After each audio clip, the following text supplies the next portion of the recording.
Assalamualaikum warahmatullahi wabarakatuh. Waalaikumsalam warahmatullahi wabarakatuh. Bismillahirrahmanirrahim. Alhamdulillahi rabbil alamin. Wassalatu wassalamu ala ashrafil anbiya'i wal mursalin Sayyidina wa maulana Muhammadin wa ala alihi wa ashabihil mujahidin at-tahirin, amma ba'du. Saudara-saudara, kita maklum bahwa solat merupakan sarana yang paling efektif untuk mendekatkan manusia kepada Allah. Makin dekat manusia dengan Allah, makin tidak senang iblis dan setan. Karena itu segala macam cara mereka berusaha mengaduk-ngaduk solat kita. Dan sesungguhnya jikalau kita mengerjakan sholat, itu kan targetnya cuma dua. Pertama, agar sholat kita itu sah. Yang kedua, agar sholat kita itu qabul, yakni diterima oleh Allah. Kalau soal sah dan tidak, ukurannya gampang. Saya kalau ditanya orang, Pak, sholat saya sah atau tidak, saya bisa jawab. Saudara, sholatnya syarat rukunnya cukup apa tidak? Cukup, sah. Itu kalau perkara sah. Tapi kalau sudah perkara qabul, Pak, sholat saya diterima atau tidak oleh Allah, ini saya tidak bisa jawab. Kenapa? Soal qabul mencakup masalah batin. Cuma ukuran logikanya, kalau syarat rukun cukup, insya Allah qabul. Saudara-saudara kaum muslimin rahimakumullah. Oleh karenanya pada saat kita sholat, iblis, setan datang dari segala macam penjuru supaya kita kehilangan rasa khusyuk. Apalagi kalau kita jadi imam yang gerak kita, bacaan kita dilihat, didengar, disaksikan oleh orang banyak. Digodanya gerakan kita, dibolak-baliknya hati kita, supaya di dalam sholat itu banyak yang kita ingat, hal-hal yang tidak ada hubungannya dengan sholat. Kadang-kadang belum sholat kita ribut nyari pulpen, nggak ketemu, begitu takbir ingat pulpen di atas lemari. Mulai goncang lagi niat kita sholat. Kadang-kadang kalau hati tidak bisa dipermainkan, iblis berbisik lagi. Gerakan kita dalam sholat tidak mencerminkan kekhusyuan. Kalau gerak juga ternyata masih bisa khusyuk. Bacaan kita dibuatnya kita seperti dikejar-kejar waktu. Sholat isya misalnya dengan cara kilat khusus, super singkat. Saya katakan tadi, apalagi kalau kita jadi imam, iblis mudah mendatangkan penyakit riya. Karena mengimami orang banyak, lalu supaya dikira alim, dibuatlah sholatnya itu mantep-mantep. Surahnya dicari yang panjang-panjang, paling pendek sabbihis sama wadduha. Tapi kalau sudah sholat sendirian, cukup inna a'toinakal kausar sama kul huwallahu ahad. Kayaknya khusyuk bukan main. Kalau imam, bahasanya dipaseh-pasehin kayak orang 16 tahun di Mekah. Usolli fardhol maghribi salasa rakaatin.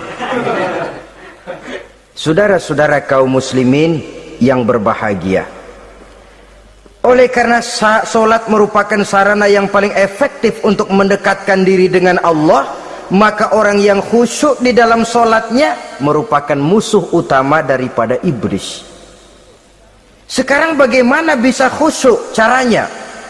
Kalau khusyuk 100%, rasa-rasanya sulit. Untuk sampai ke arah sana orang memerlukan tahapan. Kepada Imam Ali karramallahu wajhah, baginda Nabi pernah memberikan satu tes case. Ali, saya ya Rasul, kalau kau bisa sholat 2 rakaat saja dengan khusyuk, aku kasih hadiah sorban.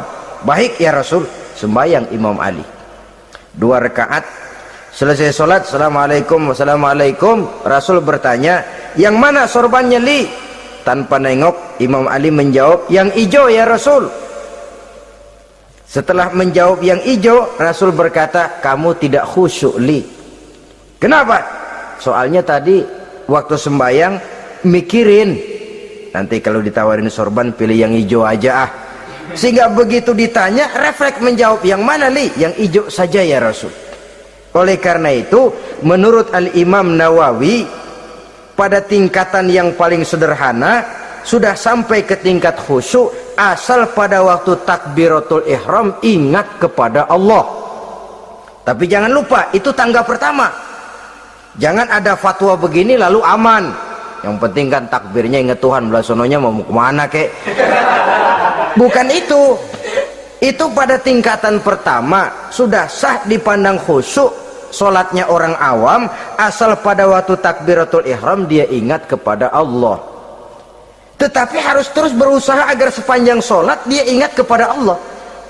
Caranya bagaimana? Pertama, menanamkan diri bahwa pada saat kita sedang mengerjakan solat, yang lain tidak ada kecuali Allah. Yang kedua, berusaha memahami apa yang kita baca, sehingga pada saat kita sujud, subhana rabbiyal a'la wa bihamdi, terbayang kemahasucian Allah, kemahatinggian Allah, sehingga hati tidak mengembara. Mulut berucap, hati mengikuti apa yang diucapkan. Yang kadang-kadang membuat hati kita jalan-jalan, badan di masjid, badan takbir, badan ruku, tapi hati di pasar, hati di kantor, hati di pabrik. Karena yang kita ucapkan tidak berakar di hati. Yang kita baca kita nggak tahu artinya. Sangat boleh jadi hati lalu mengembara kemana-mana. Jadi untuk menopang kekhusyuan ini, cara yang paling efektif, pertama, tidak ada yang lain pada waktu kita sholat kecuali Allah. Yang kedua, berusaha memahami apa yang kita baca. Dikala kita sujud dikala kita duduk di antara 2 sujud, Rabbighfirli, ya Allah ampuni dosa saya, warhamni, kasihani saya, dan selanjutnya. Mulut membaca, hati mengikuti. Dengan mengikuti, hati tidak terlalu mengembara, ada tempat dia kembali. Saudara-saudara kaum muslimin rahimakumullah, itu yang kelima. Yang keenam, yang menjadi musuh iblis, mukminun nasih, orang mukmin yang suka memberikan nasihat, orang mukmin yang suka memberikan petunjuk. Termasuk juru-juru dakwah, para mubaligh, itu merupakan musuh utama iblis. Kenapa? Tiap hari iblis kampanye, tiap hari iblis mengajak dengan segala macam cara, yang kalau perlu dia berikan kamuflase, dia berikan fata morgana, kalau perlu yang haram dia bungkus dengan merek halal, kalau perlu kejahatan dia bungkus dengan baju kebajikan. Istilahnya racun diberi merek madu. Dan itu wajar. Cuma kita tentu harus punya filter, daya saring positif agar tidak salah pilih. Karena iblis ini pintar betul. Kalau kita khusyuk dalam sholat, dia tanamkan kepada kita misalnya seperti tadi itu, sholatmu memang hebat, khusyuk. Di kampung ini tidak ada orang yang sholatnya seperti kamu. Tertanam itu dalam hati kita, timbul ujub. Akhirnya, iya, gue lihat-lihat di kampung sini kagak ada yang sembayangi kayak gua. Nah, sudah masuk iblis. Jadi dia pandai mengikuti gerak hati dan irama denyut jantung manusia ini. Kemana kecenderungan manusia, ke situ dia masuk. Pendeknya iblis itu ibarat tukang joget, dia ngerti bener irama kendang. Saudara-saudara kaum muslimin rahimakumullah, Termasuk juru-juru dakwah, para mubalik, orang yang suka memberikan nasihat ini. Mereka memberikan filter kepada umat, kepada jamaah, jangan sampai salah pilih. Dan iblis menyesatkan kita supaya kita salah pilih. Satu contoh ringan. Kalau di depan saudara ada 2 buah gelas, yang segelas isinya jamu, yang segelas sirup, kira-kira saudara minum yang mana? Jamu. Jamu apa sirup? Jamu. Sirup apa jamu? Jamu. Orang yang pikirannya panjang, dia pasti minum jamu. Pahit memang, getir memang, tapi besok badan sehat, tenaga kuat, gairah kerja ada, kreativitas timbul, semangat menghadapi kehidupan tumbuh. Orang mukmin, orang yang berpandangan jauh ke depan, pandangannya panjang. Panjang kemana? Tidak cuma ke dunia, sampai juga dia memandang ke alam barzakh, ke akhirat. Sholat itu jamu, pahit. Ngaji, hadir di majelis taklim, itu jamu, pahit. Sedekah, jamu, pahit. Mengeluarkan uang untuk kepentingan orang lain, enak aja minta sumbangan, datang-datang yang nyari peres keringat banding tulang gue, lu datang-datang mau minta. Yang enak ngumpulin harta, lalu bakhil bin pelit alias medit. Itu jamu. Saudara hadirin yang saya muliakan, sedekah jamu, pahit. Puasa jamu, pahit. Jihad jamu, pahit. Tapi nanti begitu kita meninggalkan dunia, masuk ke alam barzakh, apalagi pindah ke akhirat, baru terasa, aduh, nikmatnya dulu kemarin itu minum jamu, sekarang badan sehat, tenaga kuat, kerja semangat. Nikmatnya dulu saya waktu di dunia sholat, rajin ngaji, suka sodako, suka menolong orang. Sekarang terasa manfaatnya begitu saya berada di alam barzakh, apalagi sudah dibangkitkan di padang mahsyar di akhirat nanti, terasa seluruh kebajikan yang saya kerjakan. Nah, orang yang berpikir jangka pendek, cuma ngelihat yang ada di depan hidungnya saja. Ngapain minum jamu, getir, sirup nih, manis. Dia minum, dia ambil sirup, minum, manis memang pada waktu minum, tapi besok bibir jontor. Meninggalkan perintah Allah, sirup itu manis. Tidak sholat, manis. Tidak bayar zakat, sirup, manis. Tidak mau puasa, sirup, manis. Manis sekarang. Tapi nanti besok begitu masuk ke alam barzakh, begitu dibangkitkan di padang mahsyar di akhirat nanti, merintih kita menahan penyesalan yang sudah tidak ada artinya lagi. Sampai-sampai penduduk mahsyar itu ada yang berkata, diceritakan dalam Quran, ya laitani kuntu turaba. Wahai celaka, kenapa kita nggak jadi tanah saja? Menyesali kejadiannya. Andai kata mereka bisa kembali ke hidup di dunia lagi, mereka akan minta kejadian yang kedua untuk berbuat baik. Tapi tentu sudah penyesalan yang tidak ada gunanya lagi. Maka saudara-saudara, emang cuman jalan duluan kecebur di sumur yang nyesel duluan. Ada orang jalan, yang paling depan kecebur di sumur, itu tuh gue nyesel duluan katanya. Nyesel duluan. Yang lain mesti nyeselnya belakangan.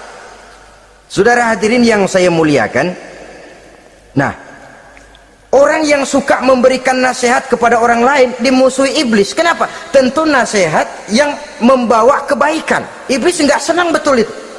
Kita nasihatin teman, udah berhenti dah, jangan pada mabuk lagi. Iblis gergetan bener.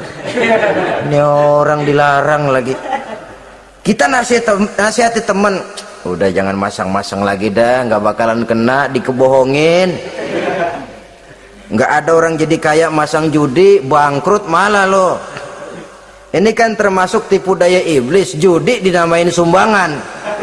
Itu sama saja itu madu, racun mereknya madu. Judi dinamain sumbangan. Kalau Kang Beca pada nyumbang, kayak orang kaya lagunya.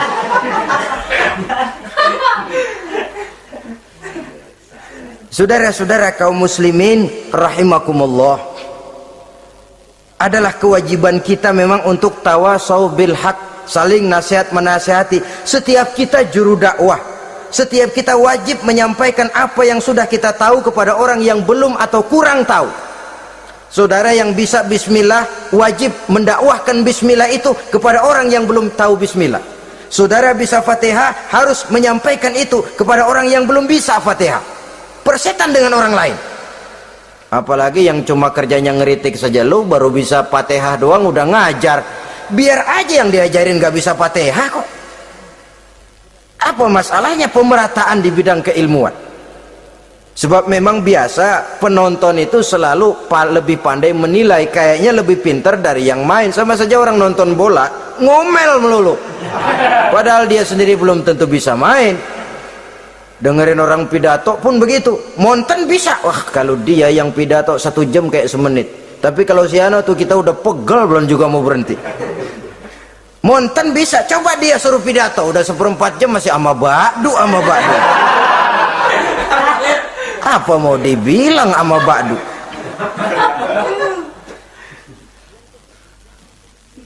Yang ketujuh,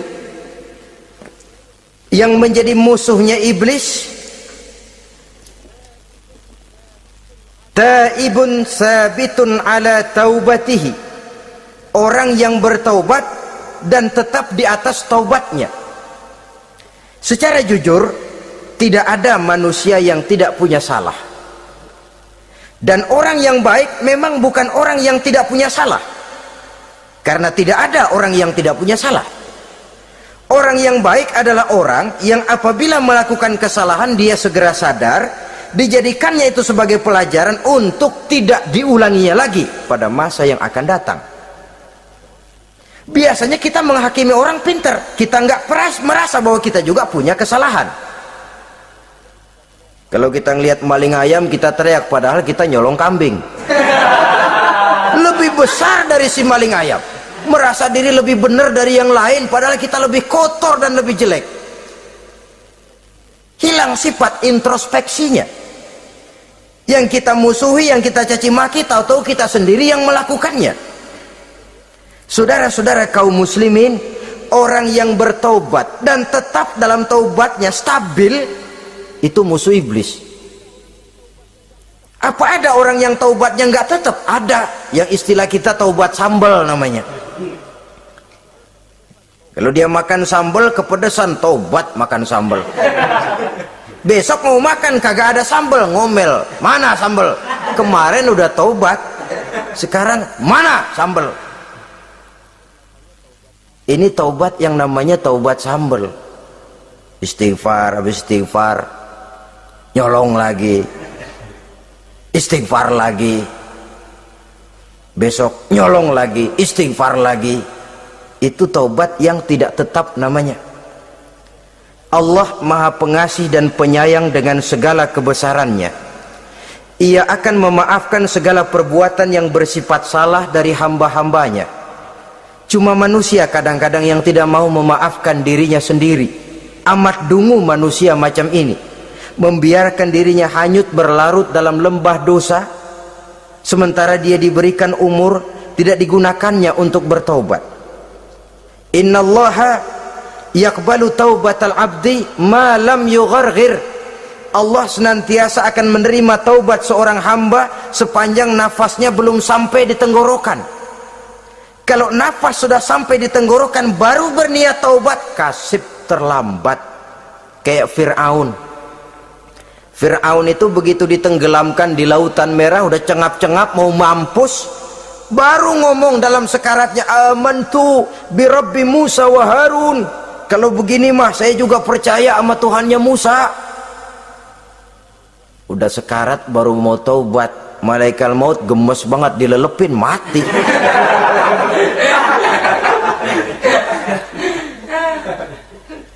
Nah, kepada adik-adik remaja biasanya kalau sudah bicara taubat, pikiran kita, taubat mau urusan 70 tahun ke atas, kita masih lama ini. Sebenarnya tidak. Masalah taubat adalah masalah salah dan dosa. Masalah salah dan dosa adalah masalah manusia. Sejak dia akil balik sampai ajal datang merenggut nyawa. Hidup ini tidak selalu berjalan mulus. Hidup ini tidak selalu berjalan di atas kertas putih. Kadang kita tersilap, kadang kita tersalah, kadang situasi dan kondisi menyebabkan kita berbuat lain dari yang seharusnya. Itu kehidupan, silih berganti. Oleh karenanya pesan Nabi, wa atbi'i sayyi'atal hasanah, perbuatan salah ikuti dengan kebajikan, dosa iringi dengan taubat. Jangan nunggu, saya untuk taubat takut nanti bikin lagi. Nah, ini namanya punya harapan mau bikin lagi. Nanti aja dah kalau tua-tuaan. Saudara, kalau dosa itu ditumpuk, itu sama saja kotoran yang menodai hati. Kalau kotoran gak rajin kita bersihin, dia akan berkarat. Dan kalau sudah berkarat, sudah sulit untuk dibersihkan. Itu makna ungkapan Imamul Ghazali, hati manusia sebening kaca.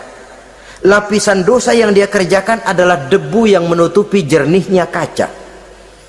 Orang yang bersih dari dosa, dekat dengan Allah, hatinya jernih seperti kaca. Dari hati yang jernih, radarnya kontak kepada Allah, sinyalnya nyambung, channelnya itu, getarannya hebat. Wajar kalau lalu dia bisa tahu apa yang besok akan terjadi, diberitahu oleh Allah. Yang namanya ilmu laduni itu, ilmu yang ditransfer langsung oleh Allah karena kebersihan hatinya. Mana ada orang nggak belajar bisa pinter? Iya, kalau hatinya butek emang nggak ada. Tapi kalau Allah mau berangkat dari hati yang bersih, yang kontaknya nyambung kepada Allah, hati itu seperti kaca, kata Imam Ghazali. Dosa yang kita lakukan adalah debu. Kalau debu sedikit datang kita lap, datang lagi kita bersihin, datang lagi kita bersihin, insya Allah nggak sampai jadi noda di atas kaca itu. Tapi kalau nunggu debu itu sampai bertumpuk, besok aja ngelapnya dah, besok aja ngebersihinnya, bertumpuk dia, sulit membersihkannya. Walaupun kena, nodanya tentu tertinggal di atas kaca itu. Karena itu dalam kehidupan remaja misalnya, pemuda misalnya, kita tidak bisa menolak mode, tidak bisa menolak musim. Modenya disco, modenya breakdance, modenya joget, modenya jaipongan. Mode pada waktunya habis, ya habis. Tapi bagaimanapun dia akan punya dampak, memberikan bekas dalam membentuk kepribadian. Dan ini efek yang tidak kita inginkan. Efeknya, bukan modenya itu. Jadi oleh karenanya saudara-saudara, masalah taubat bukan masalah 70 tahun ke atas, tapi masalah manusia sejak dia akil balik sampai ajal datang merenggut nyawa. Sepanjang nafas belum sampai di kerongkongan, Allah akan menerima taubat seorang hamba. Bahkan dalam hadis qudsi Allah menyatakan, lau amiltumul khotoya hatta mala'atis sama thumma nadimtum fataballahu alaikum. Kalaupun kamu berbuat dosa sampai penuh langit dengan dosamu, kemudian kamu bertaubat dan menyesal, Allah pasti akan menerima taubatmu. Jadi orang yang taubat dengan sebenarnya dan tetap dalam taubatnya, itu musuh iblis. Tapi orang yang taubatnya angin-anginan, iblis demen banget. Hari sembahyang, besok mabok, besoknya lagi nyolong, besoknya lagi zina, besok taubat lagi. Kata iblis, surak, iya lu gocet dah Tuhan.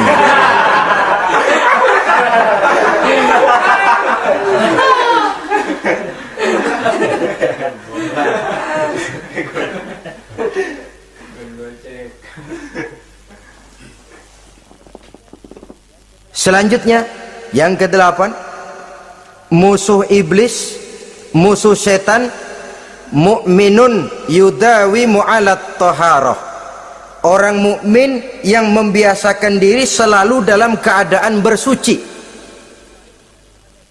baik dari hadas kecil, lebih-lebih dari hadas besar. Wudu utamanya memang untuk sholat, tapi membiasakan wudu dalam kehidupan sangat baik sekali.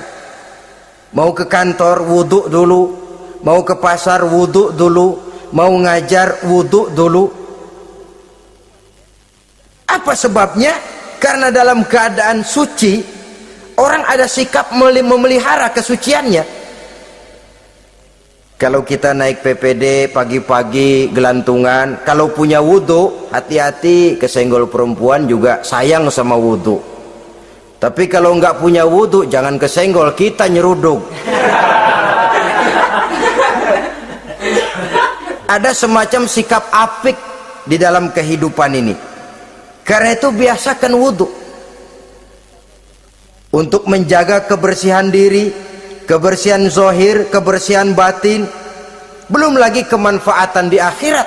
Sebab kata Nabi, inna ummati ya'tuna yaumal qiyamah ghurran muhajjalin min asaril wudhu. Umatku di akhirat nanti akan datang menghadap Allah dengan muka berseri-seri, bersinar-sinar dari sebab sering wudhu.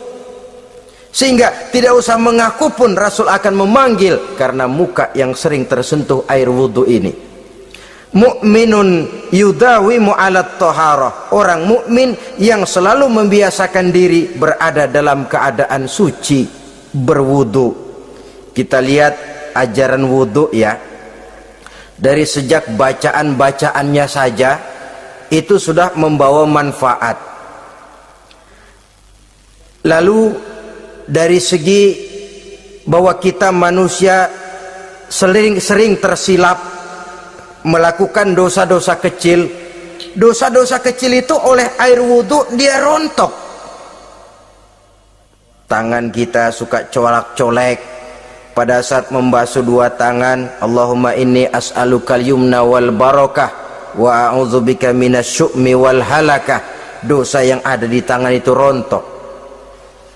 Mata kita suka pelotot, nggak karu-karuan pada saat membasuh muka. Nawaitu raf'al hadasil asghar.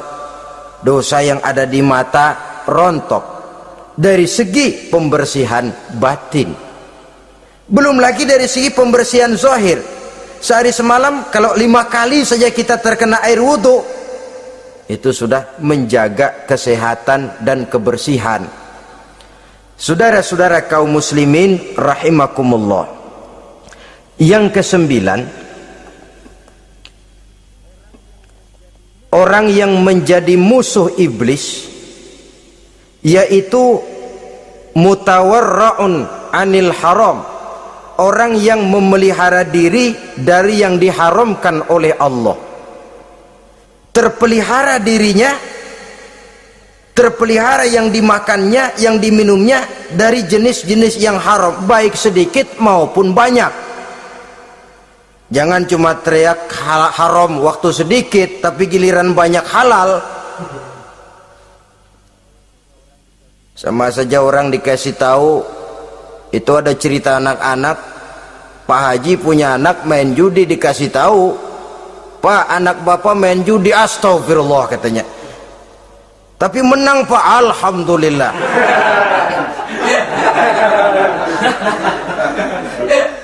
Ini kan sama saja, giliran sedikit dibilang haram karena dia nggak dapat jatah, begitu dapat banyak dan dia kecipratan jadi halal. Yang sedikit haram, banyaknya pun juga haram. Yang banyaknya haram, sedikitnya juga haram. Ada orang bilang minuman keras kalau nggak mabok kan nggak haram. Yang memabukkan banyaknya, sedikitnya tetap saja haram. Ma askaro kasiruhu faqaliluhu haramun. Apa yang banyak menyebabkan jadi mabuk, sedikitnya pun juga haram. Saudara-saudara kaum muslimin, yang ke-10 yang terakhir, musuh daripada iblis ialah mukminun rahimun. Orang mukmin yang berhati pengasih, orang mukmin yang suka menyambung silaturahmi, orang mukmin yang tidak suka bertengkar, orang mukmin yang tidak suka marah-marahan. Kalaupun terpaksa marah, tidak lebih daripada 3 hari. Jadi boleh saja marah kalau alasannya tepat, tapi nggak lebih dari 3 hari. Kalau perlu bikin perjanjian, kita marah ya 3 hari. Itu limit tidak halal kata Nabi bagi seorang muslim menjauhi saudaranya lebih dari 3 hari. Tidak halal itu artinya haram. Kita ini kadang-kadang kalau sudah marahan sama tetangga kah, sama teman kah, kadang-kadang suka berlaku perpanjangan waktu.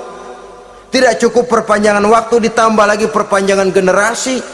Enggak cukup kita yang marah, orang lain kita sundut-sundut supaya ngikut marah lagi. Marah pakai ngundang.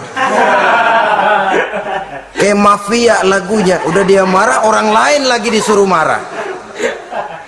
Saudara hadirin yang saya muliakan, mukmin yang punya sifat belas kasih, berhati jernih, itu musuh utama dari iblis.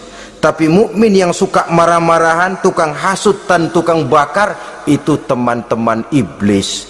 Oleh karena itu, mudah-mudahan kita semua menjadi musuh iblis, dan jangan menjadi musuh iblis, jangan menjadi teman iblis.